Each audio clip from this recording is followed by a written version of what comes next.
غنیمت سمجھ جو ہے زندگی، غنیمت سمجھ جو ہے زندگی، تم کرو اس میں خدا کی بندگی، گزارا جو دو دن کا کرنا ہے کر لو، گزارا جو دو دن کا کرنا ہے کر لو، قیامت میں ہرگز کسی کا نہیں، ہزاروں ہنسی اور نزاکت کے پھولے، ہزاروں ہنسی اور نزاکت کے پھولے، کہاں ہے ہوا پتا رنگ کا نہیں، وہ سب مٹ گئے ہم بھی یوں ہی مٹیں گے، وہ سب مٹ گئے ہم بھی یوں ہی مٹیں گے، یہ عبرت کی جا ہے تماشا نہیں ہے، یہ عبرت کی جا ہے تماشا نہیں ہے۔ محترم سامعین کرام، ہر انسان کے تین طرح کا دوست ہوا کرتا ہے۔ ایک دوست وہ ہوتا ہے جو انسان کے مرمری انسان کا ساتھ چھوڑ دیتا ہے، دوسرا دوست وہ ہوتا ہے جو قبر تک ساتھ رہتا ہے، تیسرا دوست وہ ہوتا ہے جو قبر کے ساتھ رہتا ہے۔ پہلا دوست مال ہے، دوسرا دوست آل ہے یعنی اولاد ہے، تیسرا دوست اعمال ہے۔ میرے دوستو، وہ مال جس کو حاصل کرنے کے لیے آدمی صبح سے شام تک محنت کرتا ہے، وہ مال جس کو حاصل کرنے کے لیے آدمی دن کو دن اور رات کو رات نہیں سمجھتا ہے، وہ مال جس کو حاصل کرنے کے لیے آدمی گرمی کو گرمی اور سردی کو سردی نہیں سمجھتا ہے، وہ مال جس کو حاصل کرنے کے لیے آدمی اپنی پوری جوانی کو کھپا دیتا ہے، جس کے بدولت آدمی چاہے فیکٹریاں اور کارخانے لگا لے، چاہے دکانیں مکانیں اور حویلیاں تیار کر لے، جیسے مرتا ہے اس کی ساری دولت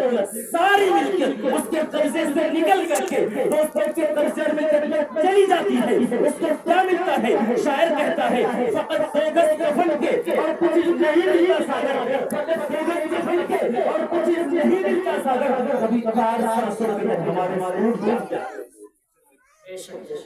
دوسرا دوست مال ہے، دوسرا دوست آل ہے،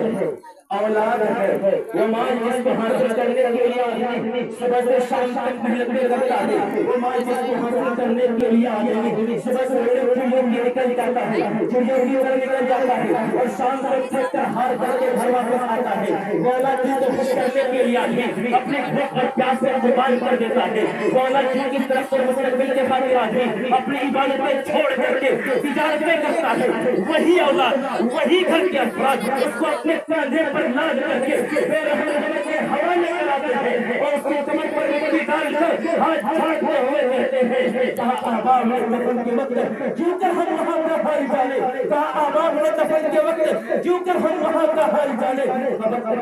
تعظیم کر دی آگے آپ کا اعمال جانے، ہوتا دیکھتا ہے کہ اپنے اور پرائے سے منہ پھیرتے جا رہا ہے، روتا ہوا کہتا ہے دبا کے سب قبر میں چل دیے، دبا کے سب قبر میں چل دیے، سوال سراسی دیر میں کیا ہو گیا ہے زمانے کو۔ محترم دوستو، جب ماں بیٹے کا باپ بھائی کا کام نہیں آتا، مردے کے ساتھ کچھ نہیں جاتا، تو ہم اس چیز پر محنت کیوں نہ کریں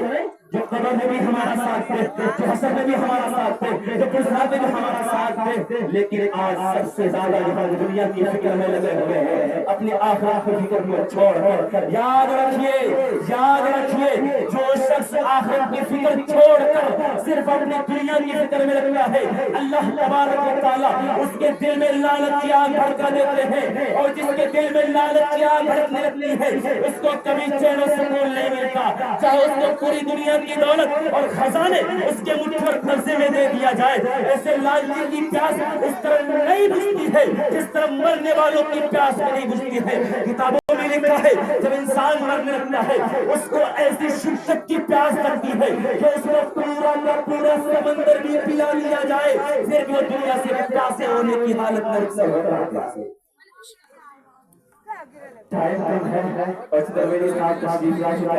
مولانا سندر صاحب کو مبارکباد دیگر بہت کافی مستحق ہیں، میں ان کو مبارکباد دیتا ہوں، اللہ تبارک و تعالیٰ کہنے سننے سے زیادہ عمل کرنے کی توفیق عطا فرمائے، آمین و الحمدللہ رب العالمین۔ ماشاءاللہ، بہت